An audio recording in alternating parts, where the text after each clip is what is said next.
to give a welcome to my long-term friend, my long-term colleague, an education extraordinaire. At the world famous Cincinnati Zoo Botanical Garden, I meet Dan Marsh.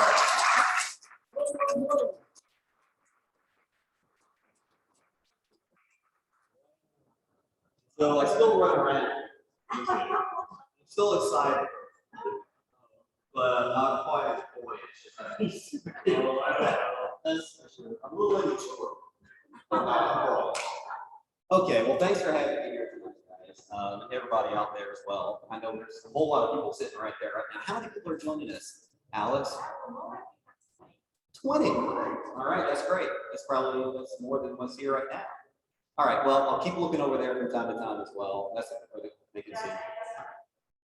All right, so thanks for having me out. This, I've got to give some disclaimers first of all.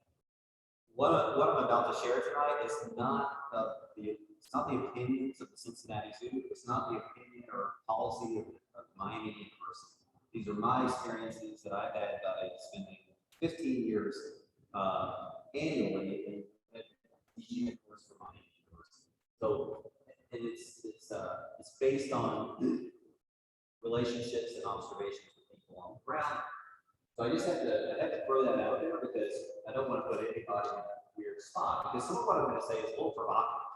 It's a little maybe controversial, but as we all know, nothing stays the same. The nature of conservation is changing, and of course it is, as it should. It's all changing, and the way conservation is practiced in some countries is different than what we know. It's not a universal. The desires, but the way it's practiced and done is very different. Okay, so I just have to say. All right, the title of the talk. Who does Namibia's wildlife belong to? Even I stumble with the name of Namibia still to this day. I know some people have never heard of it. But it's a question that I think is legitimate, and one that we often don't ask ourselves. Who does it belong to? Because it would appear that it would be a different answer to that question depending on where they're from. It would appear, if you ask many people in the developed world, they say, well, it belongs to all of us. And if you ask people in Namibia, they say, well, it belongs to us. And if you ask someone from the United States, who does our world belong to, they would say, us. So you see the conflict, right? Just that alone creates a conflict. Like I said, who doesn't belong? Who actually holds the fate of wildlife in their hands? But there's also this other sense of belonging. Okay? Belonging. And all of us, many of us, not all of us, many of us have a very strong relationship with wildlife. We have maybe some love affair with wildlife and wild places. It's something that shapes our lives, and it shapes our lives in so many ways. Like so many of you that I know from either I've traveled to Namibia with a couple of you, or know many of you for many years.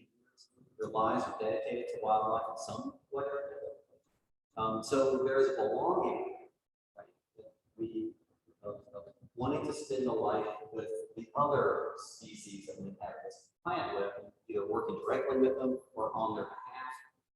So it's a bit of there's a belonging, expanding notion of life.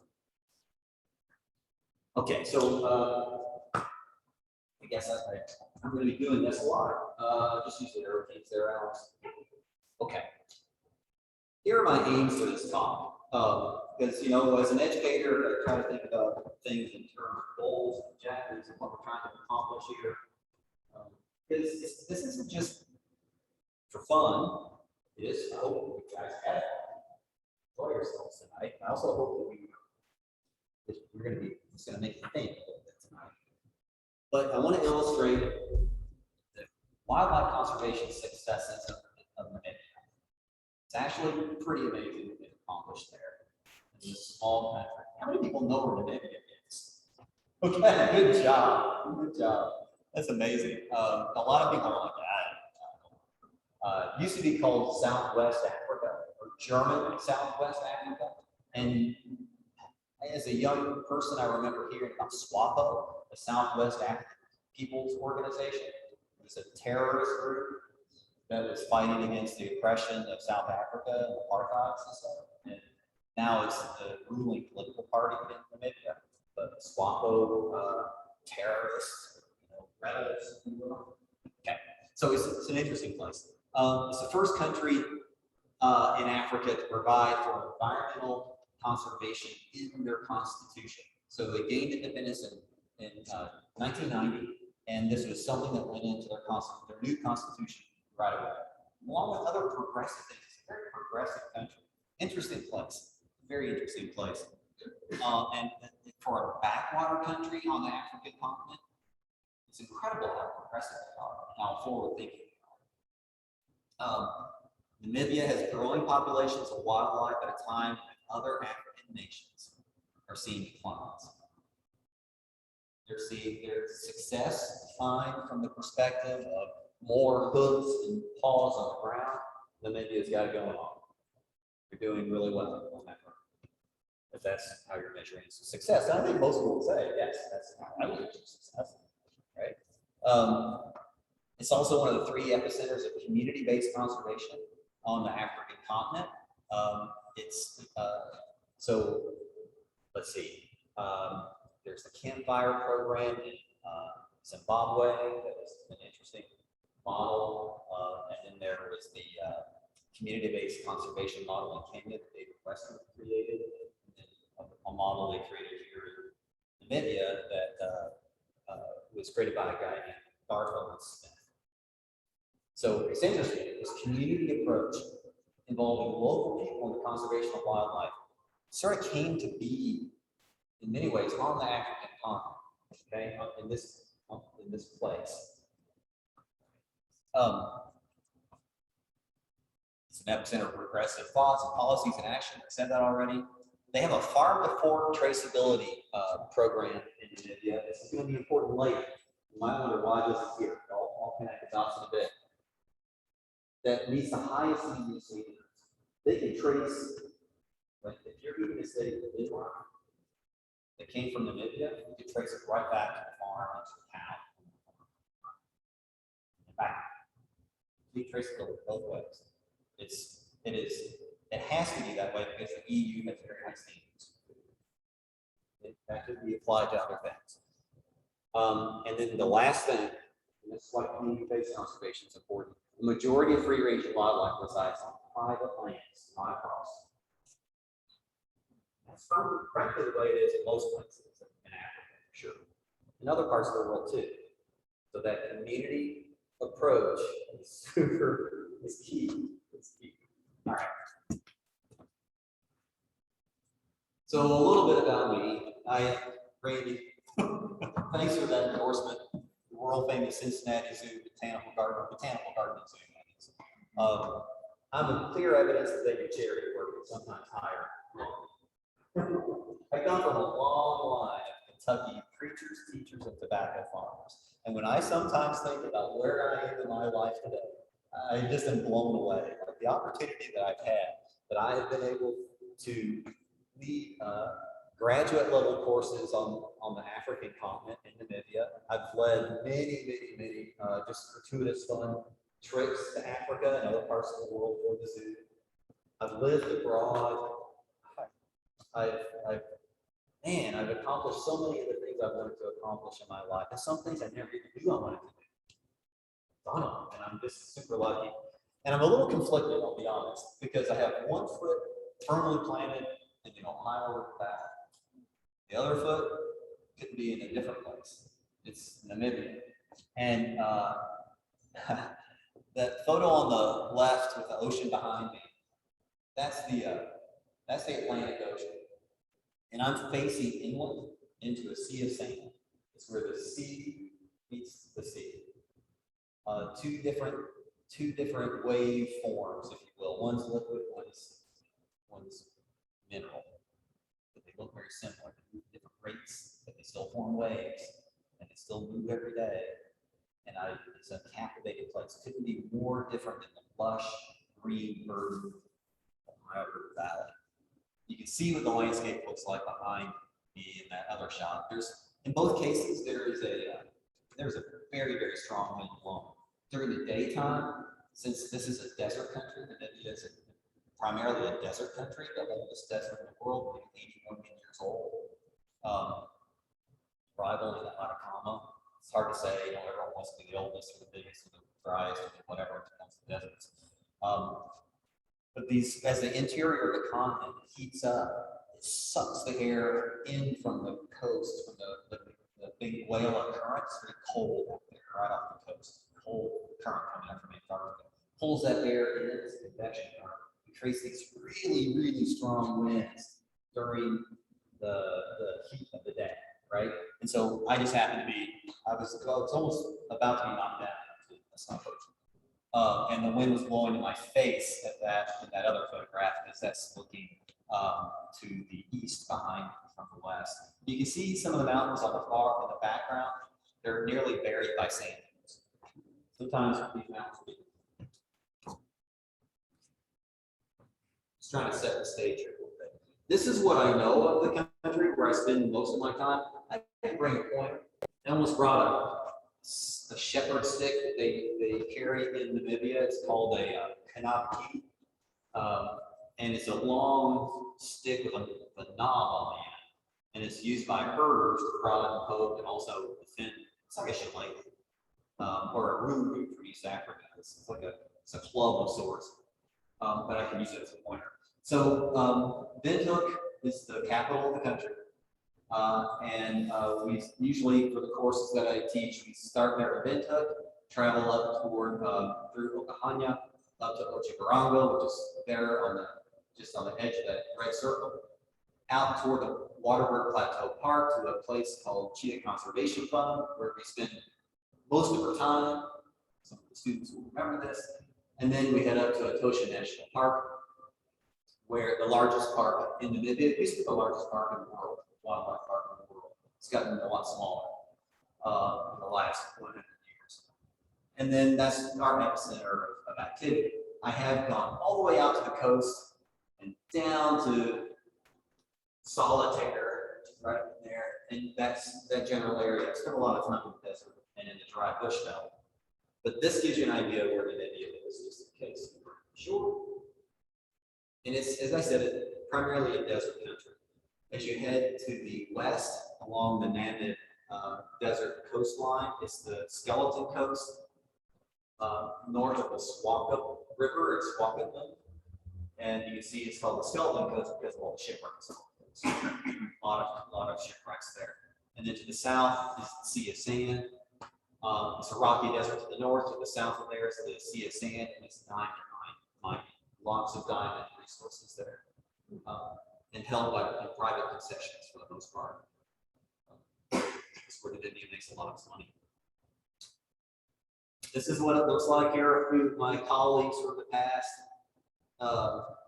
When you're in the Sea of Sand, these huge mountainous dunes. They are the largest dunes in the world.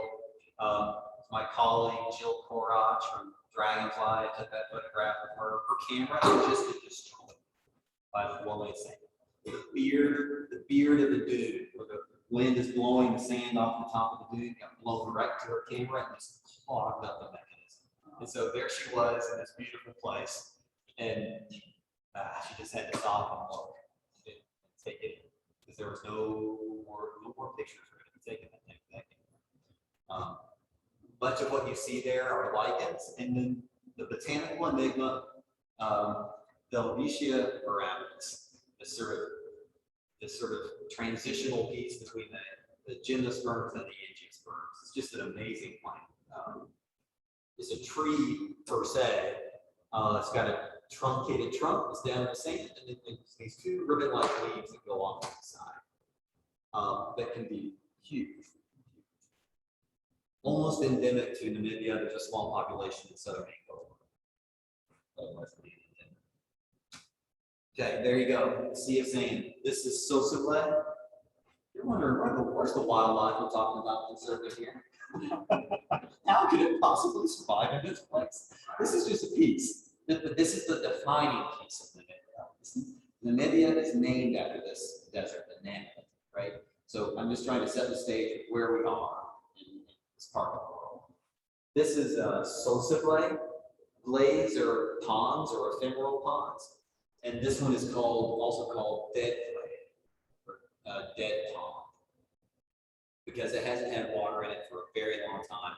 The trees have all died, and it's surrounded by these huge red-orange dunes. Some of them are purple, or, well, they're garnet colored, because they are made primarily of garnets. Dunes of garnets, sand, garnet sand. So as you move into the interior, they become oxidized like older dunes, and the iron that's in these dunes oxidizes and turns them red from the rust, if you will.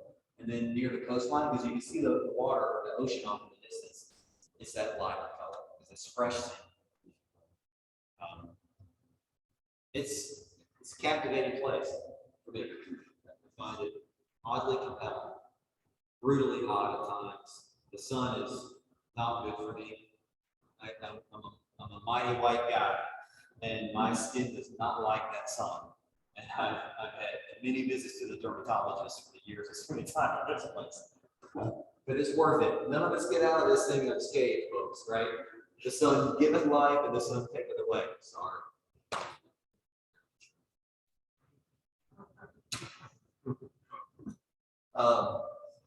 This is interesting. I'll just describe what's going on here. So the ocean is lapping at the heels of the dunes every day. And there are times on this road when the tide comes up, the tracks disappear. They get washed away there. They're submerged. And when you're traveling south into the desert below this area, you have to get in fast and get out fast. Because if you miss it, you might have to stay there for a while, waiting for the tide to recede, or to try to go overland through the dunes and down into the desert and back, sort of cutting your way across the long way. Not easy. So I love that metaphor of these two waveforms, you know, the water and the sand is moved by the wind, shaped daily, it's never the same. It's like a river. I'm a big fan of rivers growing up on the Ohio.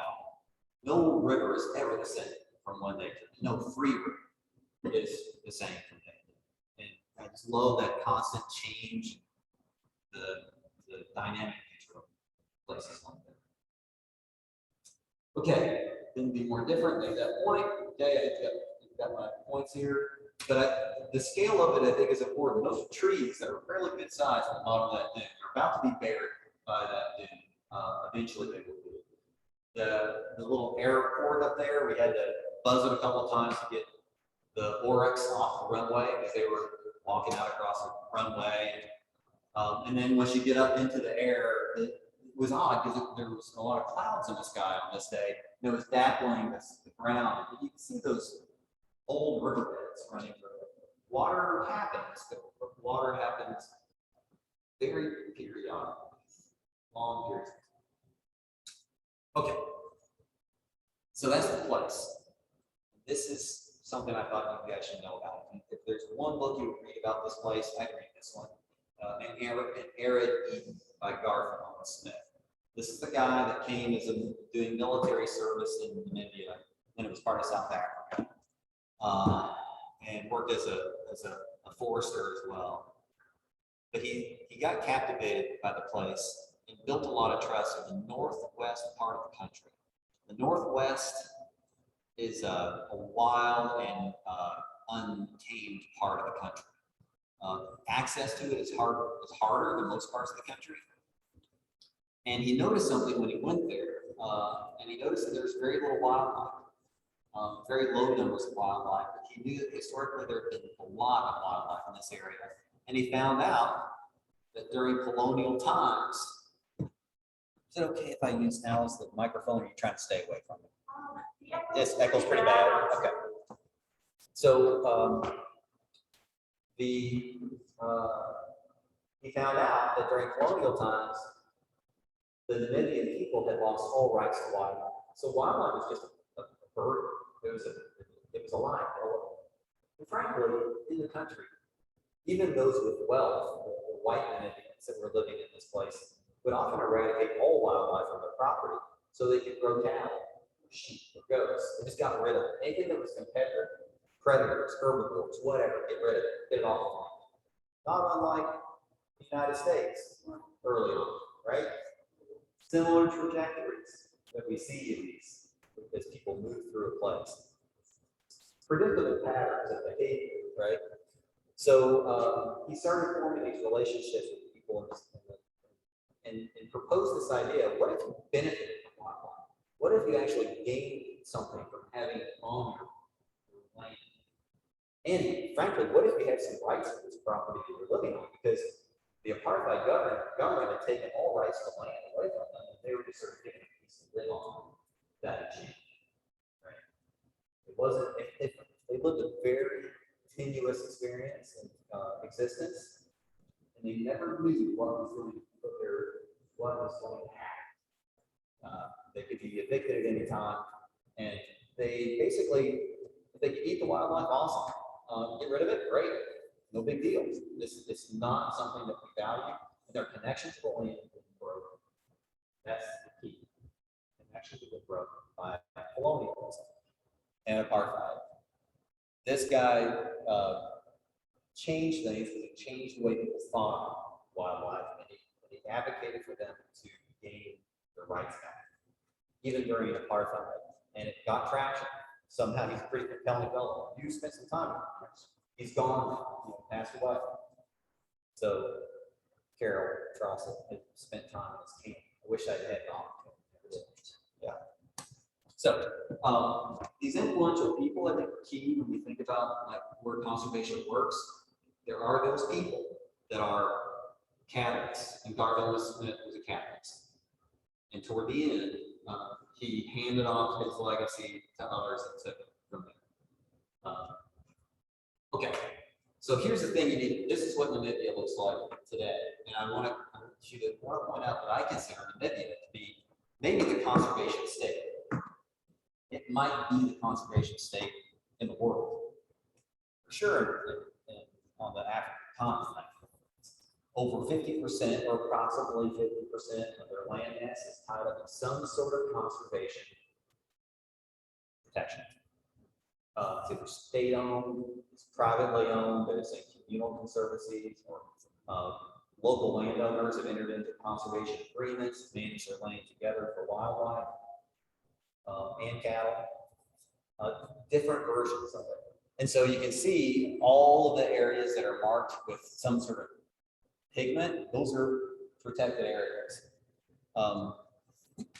So the dark color are state properties, if you will, and even the ocean are part of it there. So it's the Marine Reserve, Matosha National Park, Wawata, over in the Capri Strip. That's that little. By the way, you ever wonder why that's there? That little strip of land going off to the east, it's water. That's the wet part of Namibia, and the Okavango River runs through there, and a few others. And so the water is used by the rest of the country that comes from there. They also get a lot of their water from boreholes or wells, as we would call them. But there's fossorial water that probably hasn't seen the light of day or air for millions of years that they're tapping into. Deep aquifers, not sustainable necessarily. Some of them are recharged, but some are not. So it's interesting to see how all this will play out. But most of the water comes from the north. There are two types of conservancies. There are the communal conservancies, which are based on tribal associations, and then there's commercial conservancies, which are mainly initiated by white landowners in the middle part of the country. The paler, well, it's hard to find out here, but bottom line is there's a variety of different ways that land is conserved and wildlife is conserved on the landscape there. You can't just say one day slap a magnet on the side of your baki, which is what they call a pickup truck, slap a magnet on the side of your baki and say, today, we do conservation. So you have to have a constitution, it has to be approved by you have to have a business plan, it has to be endorsed by the government. There's a whole lot of steps you have to go through before you get to this status.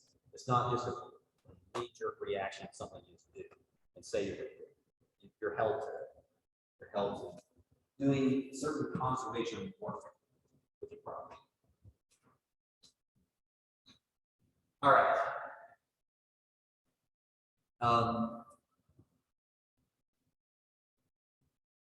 Here's sort of the thing about Namibia. There's a lot of like balancing going on.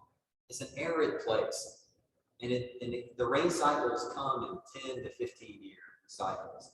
So they have to sort of know the landscape and know how to manage it. So most people make a living from livestock and crop production to a lesser extent. They don't have the water for much crop production. The game management as well is where a lot of their profits come from. Those are the main land uses. The population is maybe about 2.5 million people in the whole country about the size of France. So the population density is low, carrying capacity is low too. So the wildlife and conservation mainly happens on private lands, as I said before. So there's a saying in Southern Africa: if it pays, it stays. And for a lot of the developed world, we love wildlife. Wildlife is something we value for its intrinsic value, for its inherent value. But there's something you should know about Southern Africa. If you've ever met a Texan and you've had a hard time getting along with, Namibians are like Texans on steroids. They're tough, hard, scrappy. Like, you don't tell me. You're not telling me how. And if it's good enough for my daddy, it's good enough for me, right? Kind of attitude. And he can think you are. This is their tough group.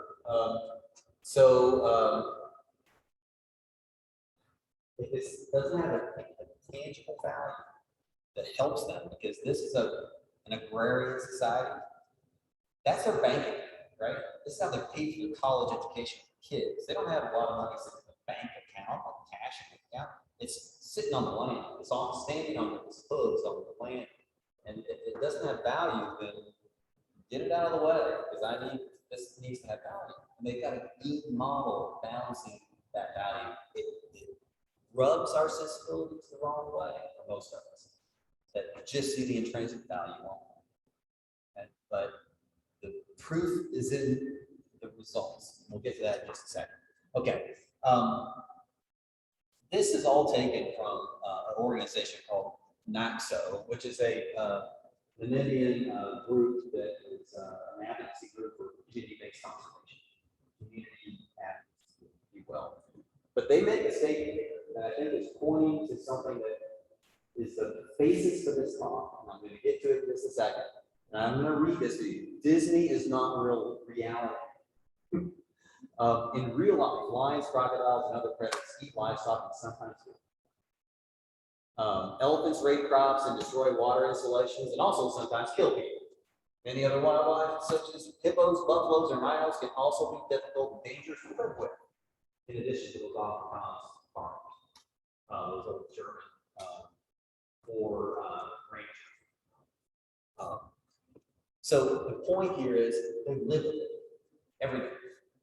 It's not an idea. It's not this thing that we can appreciate from afar. They live with these. It's like people that live with heritage. You know, they understand what that's about, right? It's a reality, and so they just have more teeth than they have. You know, what more teeth? And you raise your children. You're trying to raise livestock there, and this is where they're from. They have a deep connection to the land. It's important. So where did this all start? Now I'll get is that Hayes Cummins, who was a professor and retired from the Western College a few years back, called me back in it was the summer of 2019. He said, "Dan, would you come up and do a talk at the Western College? come and just talk to us, maybe do something super related topic, maybe endangered species or something. And I was like, oh. I don't want to do that. I've done that all the time, right? I could, maybe there's something more provocative I could share. Shortly after, in August of 2019, the story came out, and it was the story of Namibia being all up in arms and threatening to lead all of Southern Africa CITES. And CITES is a body, convention of nations that is their goal is to regulate, control the trade of nations. They're like, we're taking hold of the southern part of Africa. We're done. We're done with the developed world telling us how to run. We've had enough. We've done everything you've asked us to do. We're not listening. We know how to do this, doing it really well, and get out of our way. Which, again, if someone came into your place, your home, your country, and said, you know what, we think we know better how you should do it. What you should do with those white-tailed deer, those freshwater mussels, those mountain lions, what bottoms. How would you? It's like reverse that. You know, that's the mind shift for me was like, oh, okay, because it was smacking a little bit of like eco-imperialism and maybe racism, and maybe it's condescending, paternalistic. The way we were approaching these people in these countries, wow, and that's weird because it's, you know, starting when I was that young guy running around the zoo enthusiastically, I didn't think about issues like that. I just thought we were doing good work. You know, we're trying to keep species from vanishing. And I think we did do good work. We led.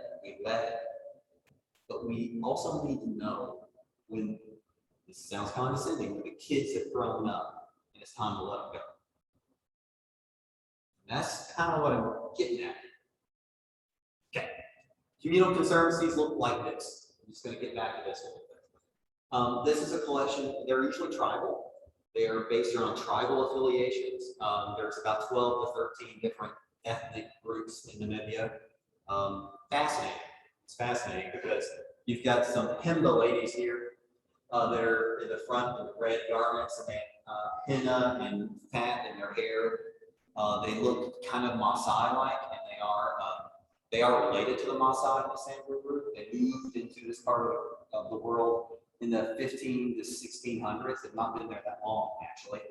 The Himba ladies, I'm sorry, the Herero ladies with the big, those weird sort of headdresses on their head. You can see it where they're from the cloth they're often wearing. It's kente cloth from Central Africa. But those head dresses are meant to look like the horns of cattle. They love cattle. And so the Hereros, they even dress up and look like cattle, big horns. Right? It's this sort of homage to what they value most. And then you see a lot of people that are sort of westernized. Oh, there's a Kanabaki. These guys are leaning on here, that shepherd's stick over here. It's a bit of a status symbol and also a tool for managing wildlife. It's like a stock cane. We would use a stock cane here in the United States, if you're familiar with that sort of thing. And they're surrounded in a water source, of course. That's where the meeting of the trees. And there's the definition of a community conservancy. You can read it. I'm not going to do that, but it's mainly people of Black descent. Black. It's not. There's a lot of white ones, and I had a very interesting experience once from a lady in South Africa. She introduced herself at the zoo. She led a travel program. She said, "Hi, I'm so and so, and I'm an African." And she looked just like me, and I was like, "Oh." And my family's lived in Africa for 300 years. I was like, "Well, okay then. I guess I could call myself an American. You certainly could call yourself an African, right?" My family's not been here for 300 years. So it's interesting, right? We need to question how we look at things, people, what they say, how they view themselves, right? It's good. It's good stuff. Okay. This is a commercial or freehold conservancy. These typically are of Western descent, Namibians of Western descent, and they usually have a lot of money. The prior group usually are fairly poor. These folks have assets, and they have the prime grazing ground in Namibia. They have lots of money, they have lots of land, and they often have investors from around the world, and they're managing their property for both wildlife and livestock production. This is a at-will agreement where they come together and they say, we are going to manage wildlife on our landscape as we can. We're going to do game counts. We're going to understand what the population is. You want to tell us about your experience in Namibia? What happened on a game count? So our students sometimes go on game counts. What happened? We had a while, our water hole, and was This distance. She was in a blind. It was just plastic blind. Yeah. Basically screening, and there was like a lever from here to there. And they're like, what do we do? So there's some stereo. You're terrible. I'm looking at scariest thing on the planet. I'm not kidding. Okay. So, I'm building a case here. You're going to get this. I'll try to bring it all together at the end. So, I've established, I think, that there's a great conservation ethic in this country. People work together to try to manage wildlife on their property. It has value to them in a variety of different ways, both monetary and otherwise, but mainly monetary. And that they are stewards. There is this heavy feeling of stewardship there. There's always exceptions, but there's stewardship in this country. So I just want to show you what's been happening recently. These are fairly old numbers. The Namibia was doing really well with their wildlife population, especially rhinos. It's the largest free-ranging, growing population of rhinos, black rhinos in the world. No other country can make this claim. They've seen dramatic increases in rhino population to the point where they have no more space in parks and are putting rhinos in private land. There is the capacity in the parks is gone, and they have to have partnerships with private landowners to manage the population to its maximum benefit. Risk, we'll get to risk in a second. You can see what this is starting to look like with rhinos. And I want you to understand something here that I think is really important. Look at where the rhino carcasses are being found. Up right-hand side, top right-hand side chart. There's a community conservation area, which is quite large.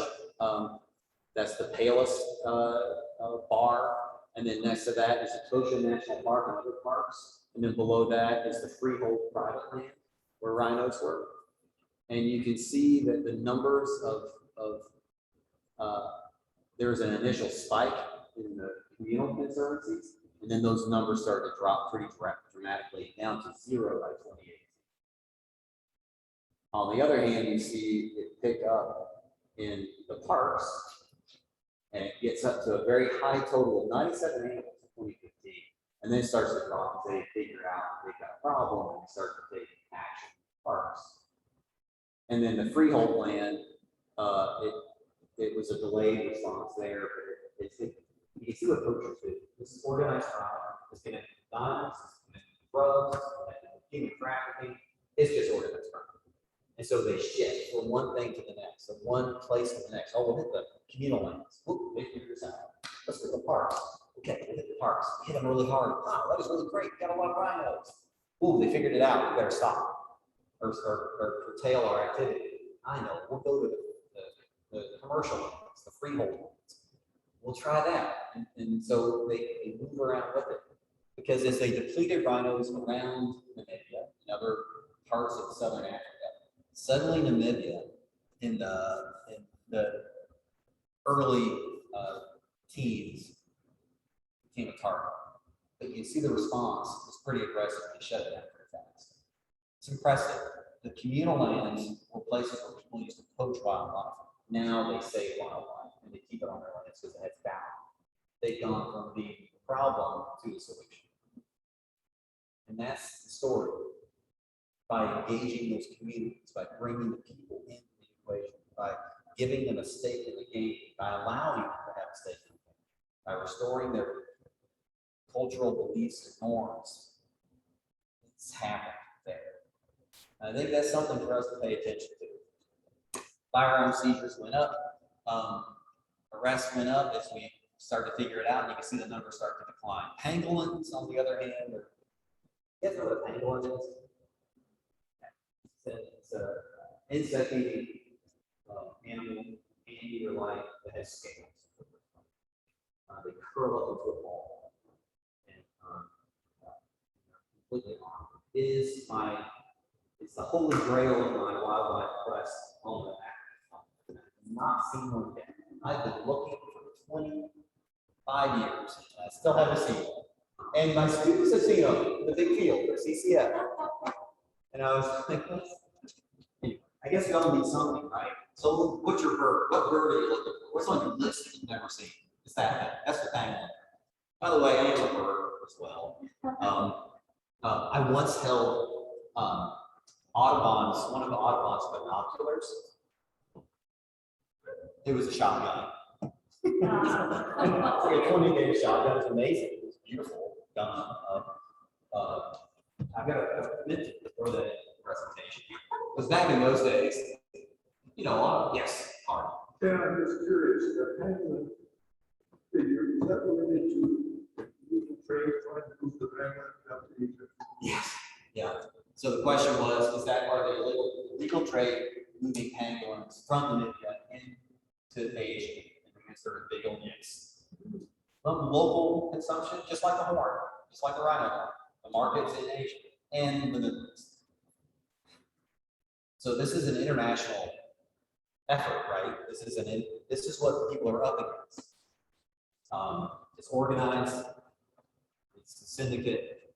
It's got the supply chain. It's got the destination. It's got all the infrastructure in place. And I'll get to why this is such a problem in Namibia in just a moment. Okay, let's get to the wildlife in Namibia. Now that I've depressed you all, hopefully giving you a little bit of hope because they're doing a great job there. This is. You don't see the diversity of wildlife. I'll say that, but it's amazing the abundance of wildlife. The bird life's pretty amazing as well. I might be better at birding by ear in Namibia than I am in the United States. Oddly, I don't know why that is, but pretty good. And it's one of those things I can imagine that the sunrise in Namibia right now, not by the side of the sunrise, but by the bird calls. I can almost play it out in my mind. Who starts first? And then who? And then what's next? And then, you know, it's that beautiful thing how often birds herald in the day, right? And they have a sequence to it. It's a beautiful thing. So the mammals are what most people are interested in, unfortunately, on the courses and the trips I lead. But Namibia is known for cheetahs. It's the cheetah capital of the world. It's the last stronghold of cheetahs. And Cheetah Conservation Fund basically is given credit, even by its critics, for being responsible for the recovery of the cheetahs in Namibia. Lori Marker, an American, founded the organization. It's quite an impressive operation. By the way, that cheetah running that's in mid-stride, that's the Waterberg Plateau in the background. Sort of the, anyone that's been to CCF knows that as an iconic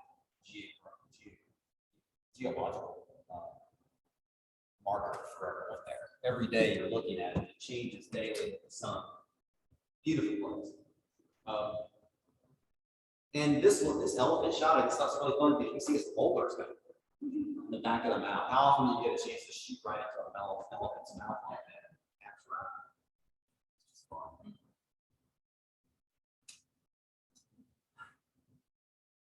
So there's the big five and the little five. You know, we've heard about the big five in Africa: elephant, rhino, leopard, lion, Cape buffalo, or did I say rhino? I like the little stuff myself. And the plants in particular, I find really amazing. This particular plant, the little yellow pompons, that's the acacia, the brownie, the water acacia.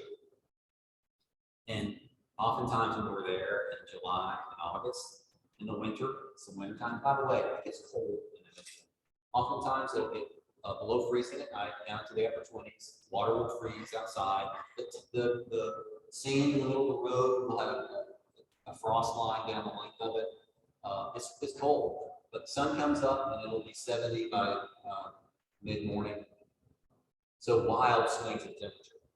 You can imagine what that does to the landscape and how the animals have to adapt to that. But this plant is often the first thing that starts to bloom the earliest part of June, or I'm sorry, of their spring, if you will, late winter, early spring. And in Etosha National Park, this water acacia surrounds it. And you get these plumes of their aromas. It's like there's an absence of odor from plants, you know, and then suddenly it hits you. And it's not that strong, actually. It's just that your nose doesn't smell anything like that for a while, and it's just the most amazing smell. A little unpleasant, actually, but good at the same time. Double banded sandgrass down there. And I think that's a pale winged starling over off to the left. Tenebron, beetle, springbok, rock hyrax, all the really great stuff. Banded mongoose up there, horse giraffe, just all those things. These are the species that you will often see there, fairly common species. The sand grouse are one of my favorites because depending on the species, some will come at dusk to drink. They're crepuscular drinkers, and they'll come in right at dusk and land in a water hole. And if you position yourself just right on a flight path, they'll come in right over your heads, cut and dive, go down into the water, settle, and then they'll hold back for a second, looking around to see if there's anything near the water that might try to come out and eat them, like an African wildcat, which looks very much like one of our house cats. And it could be very dramatic. Those are dramatic times. They're coming in to get a drink. And then it's loud, it's cacophony of sounds. And then suddenly they're all gone. Just as soon as they came in, they're all gone. It's quiet. How many people have been to Nice. It's a captivating place. I'm very fortunate. This is the story. Yeah, August 28th, so it's later. And I'll get to this in just a bit. This is what CITES is, the Convention for the International Trade in Endangered Species of Wild Flora and Fauna. Good thing, right? Feels like a good thing. It's a good thing. It is, without doubt. But it's a little too big and a little too, in my opinion, these are my opinions, a little too big, not small enough to see the detail. And there's a lot of people that are very concerned that if you open up something here, that you're going to cause problems someplace else, especially when it comes to trading your rhino. Because that's just going to create a market. We're going to create a market. We open it up, and then the whole thing will fall apart. We're going to lose rhinos everywhere. That's the story. That's the narrative. That's what we tell ourselves. It's not unfounded. It's actually a lot of precedent there. So that is for the Namibian people. That is awfully oppressive that they have to follow this international treaty. They agreed to back in the day, 30 years ago, or more, well over 30 years ago. And so they want to change the negotiation. They want to change the terms. Right? But there's a history here. There's a reason why they might not trust the West and they might not trust white people. This is very timely with everything that's going on in our culture right now. They may not trust white people, and it's because of SWAPO and the conflict in Namibia. And it's deeper than that, though, folks. It's way deeper. There's a great book. It's not the most uplifting, but it's a good thing to know about, called the Kaiser's Holocaust. And prior to World War I, the Germans set up their first death camps in Namibia, long before the Nazis ever trained it up. Actually, Goering's father was the first governor of Namibia, of German Southwest Africa. And their plan was to remove the problem people there, which were the Herero and the Nama people, because they were the only ones who could fight back. And there was a genocide there where hundreds of thousands of people were killed in death camps. Engineers were set up just to eliminate people. And so that's started there. And it was a horrible time in their history, great loss of life and loss of belonging to the landscape, to the place. And then the reaction ultimately was SWAPO and the Namibian revolution to take back their freedom in the 80s and by 1990. I grew up reading about SWAPO rebels and thinking of them as bad. I can remember thinking that as a young child. And it's a funny thing how that changes, because there's no difference between the SWAPO fighters and our patriots from our revolution. Not really. They were fighting against oppression. So it's all a matter of how you frame the story, right? So this is the history, and you can see why there might be a little bit of mistrust. Great battles were fought there in the Waterberg Plateau that I was pointing out before. One of the greatest battles was there. The Germans routed the Herero and chased them up into the Waterberg, pushed them out the other side, out to the Omaheke Desert, which is part of the Kalahari, and would not let them come back. So we actually don't know how many people actually died. They would not let them come back.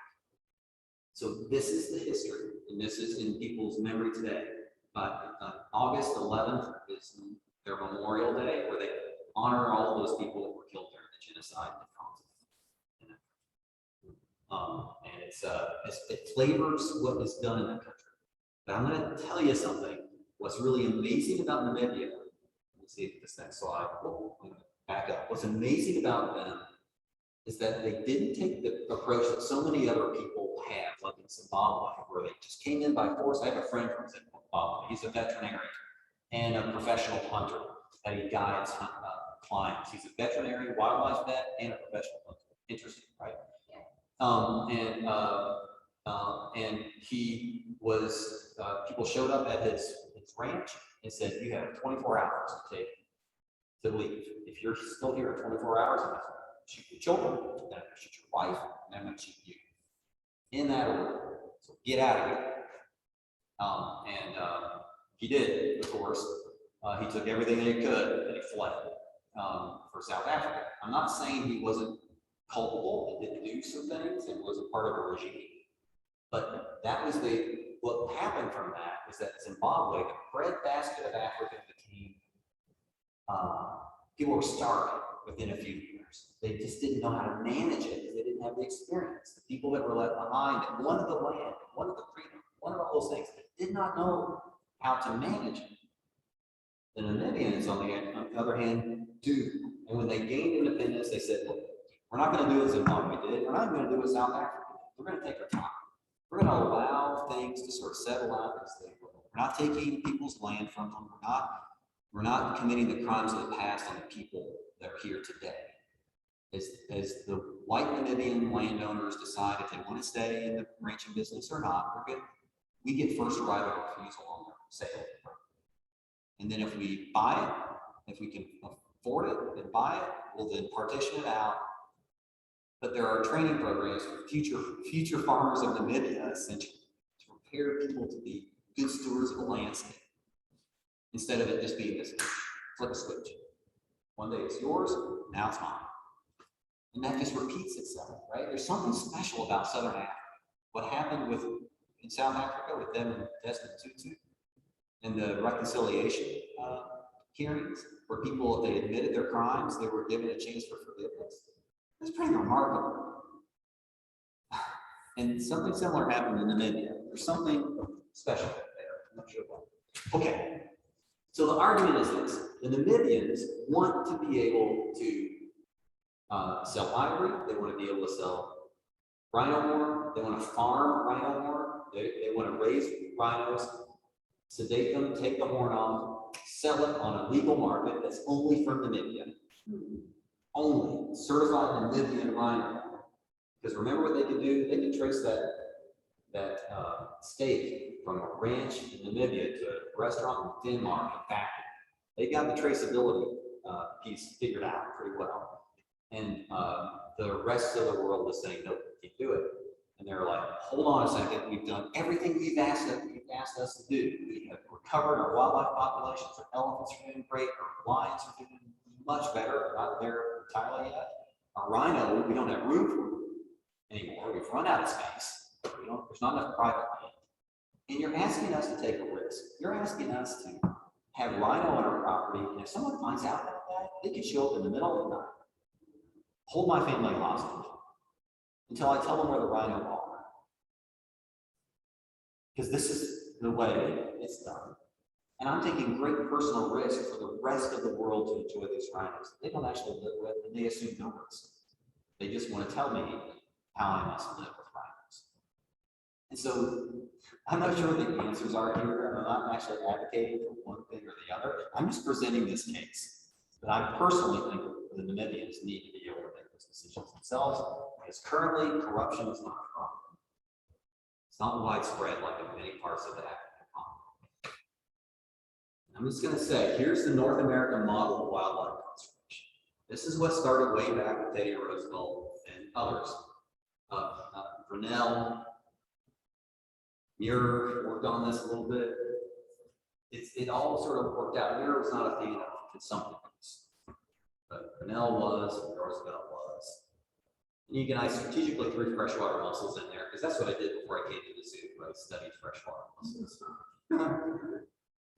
Not exactly the endangered species poster children of the world, but fascinating.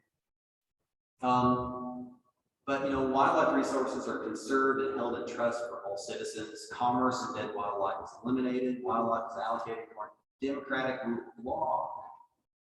Wildlife may only be killed for legitimate, non-frivolous purpose. Trophy hunting is where most people get rubbed by that, right? Wildlife is an international resource. Every person has equal opportunity as a law to participate in hunting and fishing. And scientific management is a proper means for wildlife conservation. And frankly, folks, as a birder, and personally as a hunter, I understand that most of the wildlife conservation dollars come through the Pittman-Robertson Act, and the money that comes from the sale of hunting licenses, firearms, and ammunition, and Daniel Johnson, same with fishing gear, boats, and all that. That's where most of the money comes from. To this day, we can change that model, but I'm just saying that's where the money comes from, and that's what fueled the recovery of wildlife in this country for the most part, along with attitudes and leadership. This is Namibia's model. Namibia's model, if I can come up with one, you can see they're defensive. They're super defensive. And there's that saying about Namibia, or African wildlife, use it or lose it. Don't confuse wildlife use with wildlife loss. Active management based on science, democratic, thoughtful, planned, but it involves death. It involves death. And that's where most of us get hung up. And we don't want to be wielders of that. Most people don't. But it depends on your worldview, your place of the view of yourself. Are you an active participant, or are you separate and above something? That's how I see it. Am I part of it, or am I separate? And I believe that I'm a wild and feral creature. There's no selective breeding going on. Good Lord, if there was, it's a failure. But it's a fascinating, it comes back to philosophy, actually. So, enough from me. Let's hear from some Namibians. This was a recording, it's a video, and I want you to listen to it, please, and tell me what you think afterwards, because this is what Namibians are saying. They want us to hear. Back to it. It's like a set. They'll hear the birds.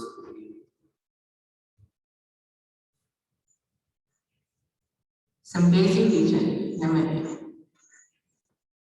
In preparation for CITES 2019, the issues are debated by community conservationists who ask that their voices be heard.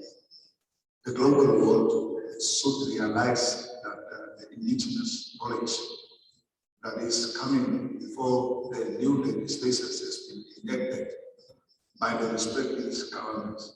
The indigenous knowledge was the key driving force in terms of the conservation. It's very important that the outside world should start to listen to those people who have got this indigenous knowledge that has been transferred over the years from the generation to the generation to the generation. Because I strongly believe that in Africa, we still are the continent that uphold and defend our cultural values. And therefore, it is very important that the outside world, particularly the CITES countries, has to listen to the voices of the indigenous knowledge that has been coming over for the generations. It's very important. The first people as our elder. And this thing which we do like our elder. In this knowledge, we teach it for our children. Is why today we are staying in our animals, with our animals, in our things, to do our things like our ancestors. Traditional leaders know that the sustainable use of wildlife brings benefits to the conservancies. As a result of community-based natural resource management, wildlife has thrived in Namibia. In my childhood, I did not see an orange with my eyes. I did not see kudu and so on. But now, currently, as you are driving through the conservancy area, you will find kudus crossing the road, oranges crossing the road. So there is a recovery of livestock. Now we have the capacity to manage our resources. We have got good harvesting systems, we have got good recording systems, we have got also the good ways of eliminating those problem animals. So these animals are benefiting the local community in so many ways. They have got meat for consumption. They also have generate income through wildlife conservation and hunting. Now we have 3 villages which have been electrified by the income generated. From there was combined school, there was no hostel. Now the children are staying in the hostel, a model. So by this, our people, our community are benefiting really truly from our natural resources. So by this, I say it's better that we communities are given the first priority to have a choice before other people tell us what to do. We are the people having the right, whether we want this conservation hunting to proceed or to stop, because we are the ones who live in our lands. We know when they are declining, we know when they are in abundance. So we don't need anybody to tell us when should we stop this hunting. The governments, for example, they talk about a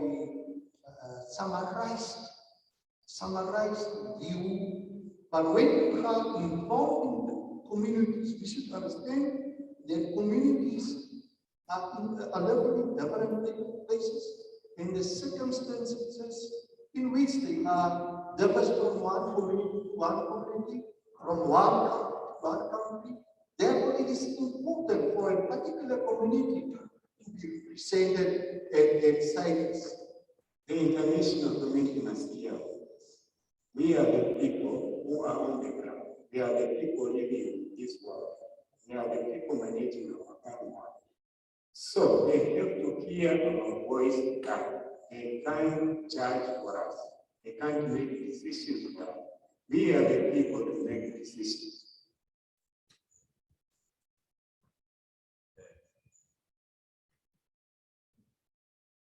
So that's pretty much what I was saying for the last little while, right?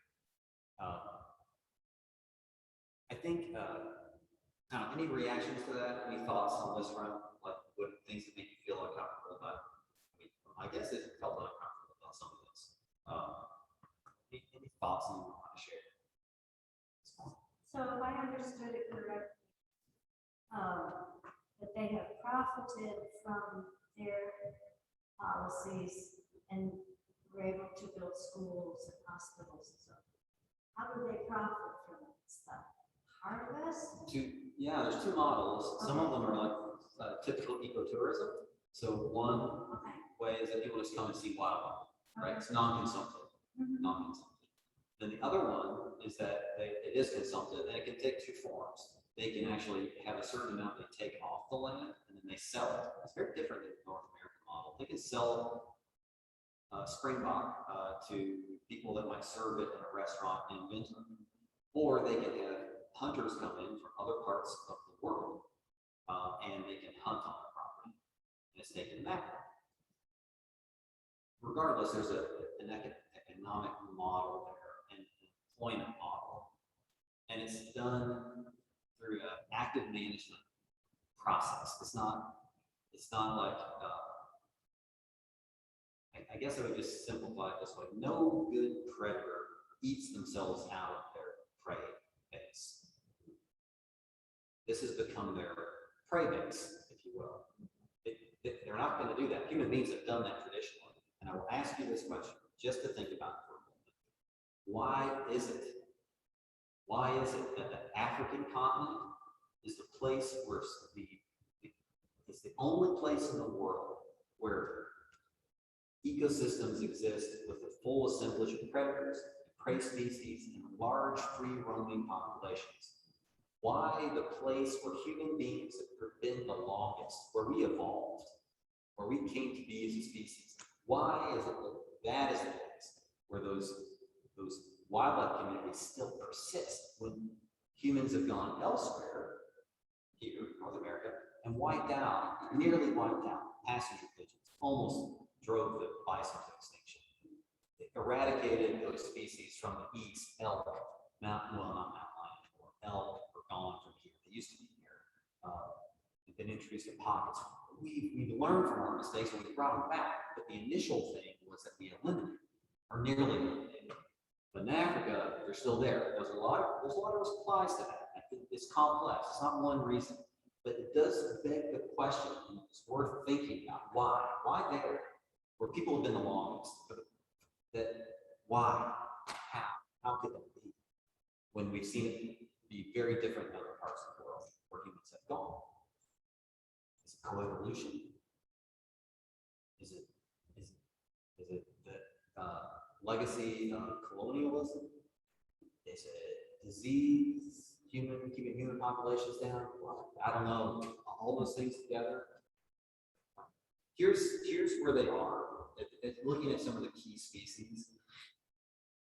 So they were less than lions were less than 300 days. There's approximately 1,000 in 2019. Not a lot, right? The thing you need to know is this: almost all those lions are in Etosha or in the land to the northwest of there, in the Kunene region. Okay. Dry desert lions.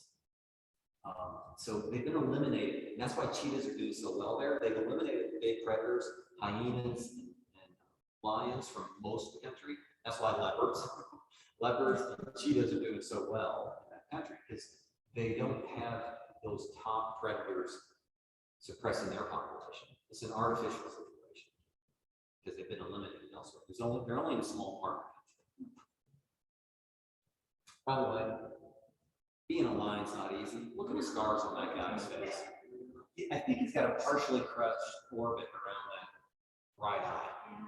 There's something, and he's actually toward the end of his prime. He was probably kicked out of that pride within a year of this photograph being taken. There's blood on him. You can see it's hard to tell. This photo is a little overexposed, but there's blood on the left hand foreleg, on his mane. They were feeding on kill. It's pretty amazing. But I took a picture of his face so you can see, so everyone can see the scars on the face of a predator. Prey species don't just roll over and give up. They fight for their lives. and the fight is in scars on his face. She's beautiful. That's one spelled female line. But you can see where the populations are.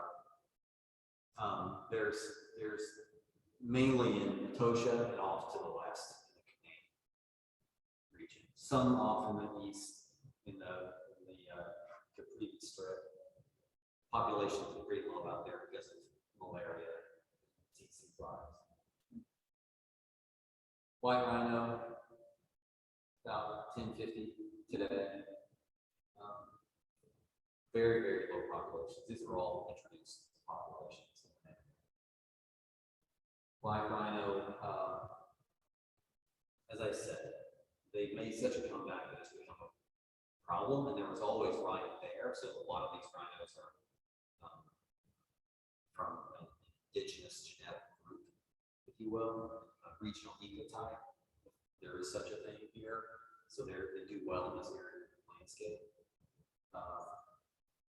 There's a lot of information, but the poaching in the 70s and 80s that we all heard about was real and really reduced those numbers.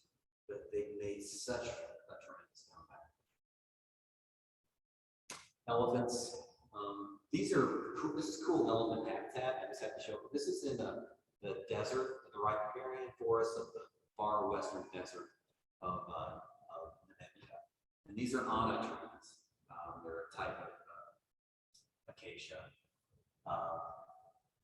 Actually, there's no such thing as acacias in Africa. I don't know if you know this now. The Australians claim that genus. They're Senegalese now. They're called Senegalese. So, technically speaking, those aren't acacias. But they are because it's Africa. I'm not giving up. But you can see the scale of these trees and the mountains and those huge elephants. I mean, these are full-grown adults down there. I had some of the coolest experiences with these guys in this little riparian zone. Watching them, this individual reach up and grabbing the pods, those protein-rich pods from the acacias, high in proteins, and they just gobble them up. And only the tallest elephants stand on a log and reach over their trunk. It's amazing. And the little ones waiting below for someone to get on a morsel. It's fascinating. But you can see where the population density is for elephants. It's in primarily southern Africa. And it's not, you heard the Namibians speak to this a little bit. You're lumping this all together. Africa is not one place. There's many countries here. And we all are doing different levels of, or having different levels of success with wildlife conservation. We should be considered separate, not averaged together. So I don't know. That's true, but there's some nuance in there as well. So it's so elephants, while they're doing well, there has seen an increase in poaching, mainly because other countries, it's harder to poach in. But since this time, we've seen poaching levels drop again. Strangers, and it's hard to blend in rural communities in Namibia now because of COVID, right? If you're not from that area, people notice it pretty quickly. And the local people value the wildlife and aren't poaching. And if they do, someone's going to turn them in real fast because of that community-based approach. But check out, have you ever seen the bottom of an elephant's foot? I took lots of photographs of the feet because I was like, look at that. It was really something. This young elephant, they've been feeding in the morning, and they walked into this river area and decided to take a rest. And this young cat laid down and just while we were there, showed us the bottom of its feet, her feet, both front and back feet. And then what I wanted to really point out is that look at the back of the ear. Do you see the amount of the veins in the back of the ear? They would, this young elephant would regurgitate water into her trunk or her stomach and then spray it on the back of her ears. Evaporation, right? All those blood vessels there just increase the cooling effect of those big ears. And as we watched this youngster lay there, it began to snore. It fell asleep and began to snore. It was a magical moment under the trees.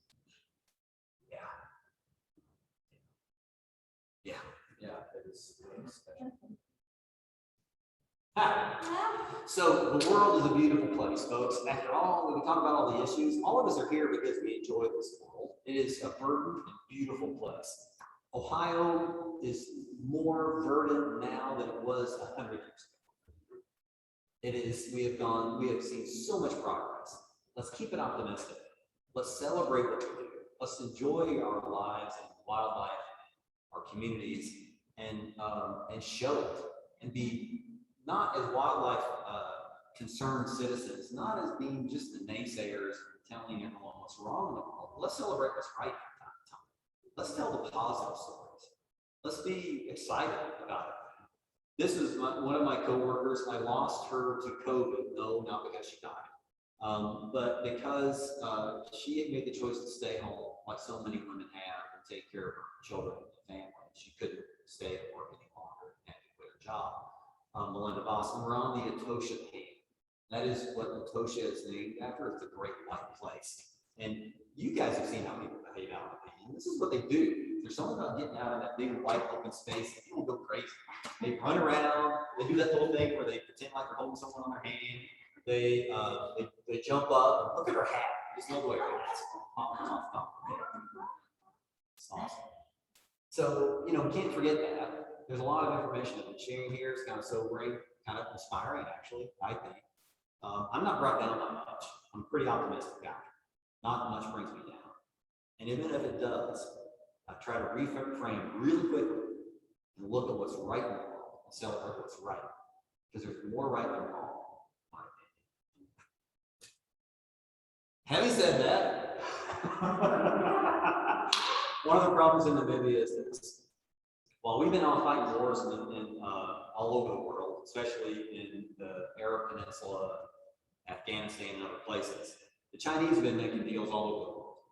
China is all over Namibia. In the past 15 years, I have seen the number of small mom and pop shop businesses close and Chinese businesses opening up. China is investing in infrastructure in Namibia and other African nations like crazy. And the thing is this, they'll say, hey, let's do business. Let's make money together.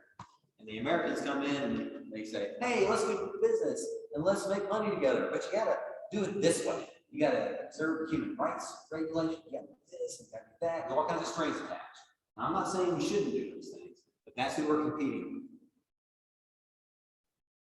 with. No strings attached, but they're forming dependencies and they're getting Namibia on the hook. And as Hardy asked earlier, where are the pangolins and where is the rhino going? Asia. So that's the biggest risk. Our international policy is the biggest risk. And if we want our friends in Namibia to be able to control their livelihoods, can you imagine if they're the only country in the world that was a source for legal rhino horn? I'm going to say something really crass in the church because, you know, I'm a preacher's son, grandson, maybe y'all will be forgiven. Namibia could grab Asia by the balls. We've got this resource you want it, it's the only place you can get it, and you're going to pay if you want this. Here's an economic model for you. Africa takes charge. Namibia takes charge of the economy in rhino. And the only with the traceability, you can know if that rhino horn is from Namibia or not. Throw some isotopes into the mix and you got it. There's a way, and it gives the Namibian people and other countries that want to manage their wildlife. Remember, they're not killing the rhinos in this case. They want to farm them. They want to raise them and have wild populations and manage populations. Knock the animal down every 7 years, cut off the horn, it grows back into their 7 years, knock it down again, cut off the horn. Do I like this? No, but it's creative. And there's a need, and we live in this world, not some fantasy where people do things just for the right reasons, but because they're motivated by money, their livelihood. I want them to do it for the right reasons, but people don't. I'm pragmatic about these things, I think. Okay, so why Namibia? I just made the argument for why Namibia. This is in the evening when those winds I was talking about stir up the dust. This is what the sunsets look like. We're looking off into the west at the sun, and there's dust. There's so much dust in the air. You're coated with it, and there are these granite outcrops and dead trees or almost dead trees out in this extreme desert. It's the most beautiful thing in the world. It looks like the movie Dune. Just a beautiful place, stark, a land-laid bare, versus here, which is further. You can't see a stone unless you dig down into the ground and find it, or you're in a creek bed. My wife is a paleontologist. She studies the Ordovician, so that's where we go to find trilobites. That sort of thing. Oh, back to the aims. I hope I established all these things. Yes, I tried. Not write a letter to Thane Maynard and tell him that I go see. Yeah, why not? Why Namibia? Why not? Why not give this little African country an opportunity to show the world and lead the world in an innovative way, in a Namibian way, in an African way? There will be problems. It won't be perfect. There will be casualties along the way. But you know what? There's casualties now. I'd rather control the casualties and give the Namibian people the opportunity to shine. And for CITES, give them a special allowance here and try it. And no one else can, only them, because they've proven they can do it. So I'll end with this, a big old mound of vehicle. A thing is right, and it tends to preserve the integrity, stability, and beauty of the biotic community. It's wrong when it tends otherwise. That's kind of a summary of this land ethic. And so, the relationship between species and the interplay between them, the interactions between them, maintains a healthy biotic community. Human beings are part of it, in my opinion. And I think that we should be active participants. As this omnivorous ape, we're a bear ape. We eat meat, we eat plants, we do it all, right? Omnivorous. So I think it's this idea of hunting, this idea of active management of wildlife, is a normal behavior in the repertoire of human beings. It's okay. As long as it's done well with morals and ethics, responsibility, it's okay. Much of what we see in the media is not okay. It's glorification, insensitive, an insensitive look at death, if you will. So I just throw that out there to you, because I think like Leopold, he was a scientist at the heart of a poet. Man, right? He was amazing what he did for us and what he left behind. I just want you to consider it and enjoy an African night. I don't know about those of you that have been to Namibia, the two of you, those African stars, those Namibian stars, the atmosphere is so clear. You're in that southern hemisphere, and you see a whole different view of the starscape. You can see the Milky Way is clear. I've never seen anything as clear. And you can see the Magellanic clouds, the large and small Magellanic clouds on the horizon right before sunrise, which is really amazing. In July, August in particular, it's worth getting up in those sub-freezing temperatures just to see it and be cold and comfortable for a little bit and enjoy this thing that people have done forever. Look up at the stars and wonder about what's out there, right? And appreciate the beauty of this world, the world beyond, the world beyond. So. Okay, that's it, folks. Hope you enjoyed this. Here's a little information on CITES and some resources for you to look into yourself, because I am a big fan of people doing their own work on these topics like this, and to consider what your view is, and taking the same information I've presented, run it through your own filter. This is my filter. People have their own filters, and that's what it takes, I think, to get to something. To get to a democratic situation where it can all work. Please, I would encourage everyone to look at these resources. And I appreciate your time. Thanks for sticking with me for this long time. Thanks.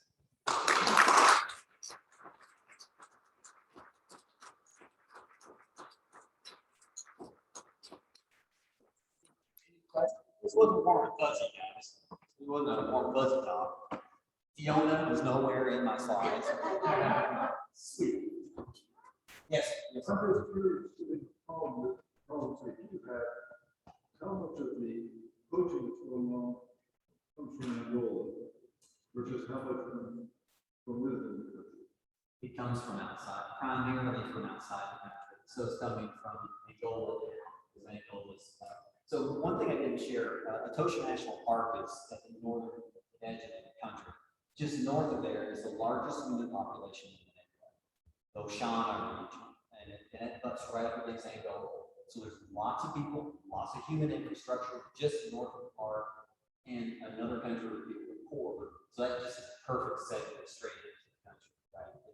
It provides a channel for people to come in. So it's the community-based conservation. I think there's pretty effective in Namibia. People, my guess is people are getting pretty desperate right now. Tourism is next to nothing, and hunting is next to nothing. And just so you understand, I just think that all options should be on the table. That's what I'm really advocating for, all options to save wildlife. That matters more to me than anything else. And I'm willing to do anything to save the natural world for the future. I want my kids to have these opportunities. I want a future to be as better than mine, or at least as good as mine, was for me. And I'll do anything. And I'm okay with just about anything. I've got my lines I won't cross. So, yeah, thanks. Thanks for that. Yeah. How do they try to control poaching? I mean, I've seen stories where local communities are trained as rangers and so on. Yeah, they have armed rangers, community guards, wildlife guards, if you will. They're armed. Some of them are trained as paramilitaries. The thing that happened during the SWAPO era is that the Bushmen group in Namibia, which are the original inhabitants of much of Namibia, what is today Namibia, are amazing trackers. And so back during the South African War, with war between Namibia and SWAPO in South Africa recruited, both sides recruited Bushmen or Khoisan people to track their enemies. So they can find people, they know how to find them, and they're armed, and they will use lethal force. I was once, I was in a group of vehicles. You guys know Chris and Lynn Myers, over at the Western College. We're driving along. One night, we left Etosha National Park late. We're staying outside the park. We're driving really fast.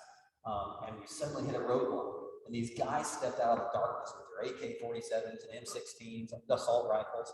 And they stopped us and did you see a white pickup truck? And I'm like, seriously? Just about every truck here is white. It was kind of fun. And they're like, no, we didn't see white. So, well, some guys were doing some illegal wildlife activity. We're trying to track them. And so it was a effort to figure out what was going on and to find these people. And they had roadblocks set up. It was a robust response, is my point. So each one of these community conservation groups, do you think they have a poaching They have unit? Or, yeah. what they have. Now they may not all be poaching, but what they have are.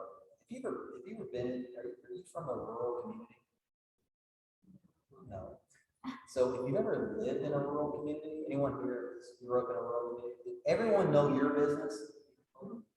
Everyone knew my business. They knew what I heard in grade school was like, what would your grandfather say?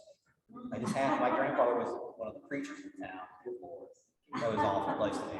So everyone knows your business. And so if you're up to something, they're gonna know it. It's gonna be figured out pretty quickly. So there's intense, I also lived peer pressure. I lived in Japan for a long time. My family lived there for 7 years in total. Japan's kind of the epitome of that. Like pressure by society to conform to norms and behaviors.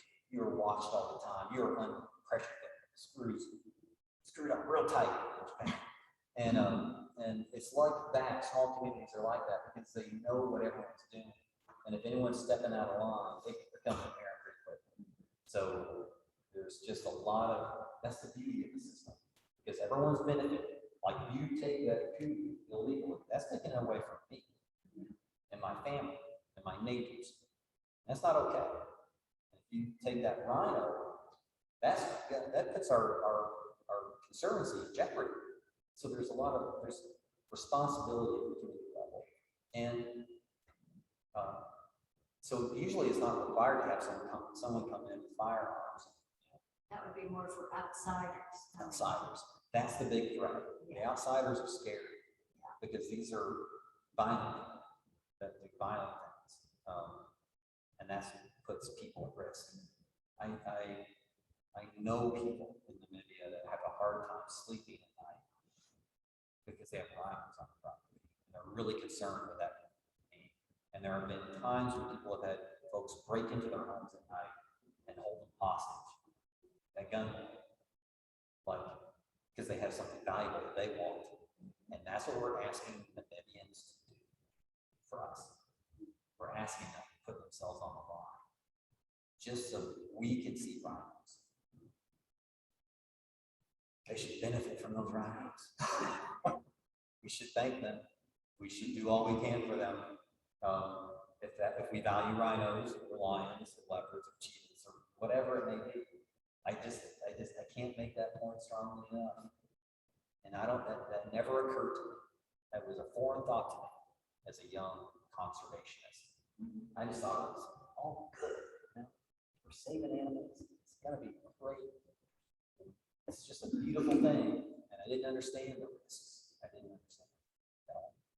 So being a little overdramatic here.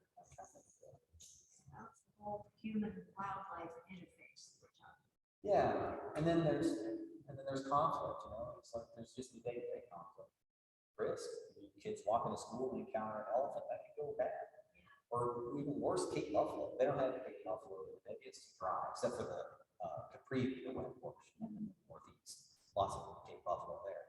Those guys are notoriously grumpy. And they will, the old dogga boys, the old mature males will lay in wait. They'll see you coming, they'll back up into the bushes and wait for you to walk by and just because they're grumpy. You know, they're grumpy. And it's not like I'm not making an excuse for shooting them. I'm just saying that those are risks. If you're going to live with those animals, you're assuming risk. Risk that we do not assume on a daily basis. I can walk outside the door here, across the street. The only thing I have to worry about is one of you. That's it. I know that risk, and I'm okay. I think I can take it. Thank you, Dave. You're welcome. All right. Thanks.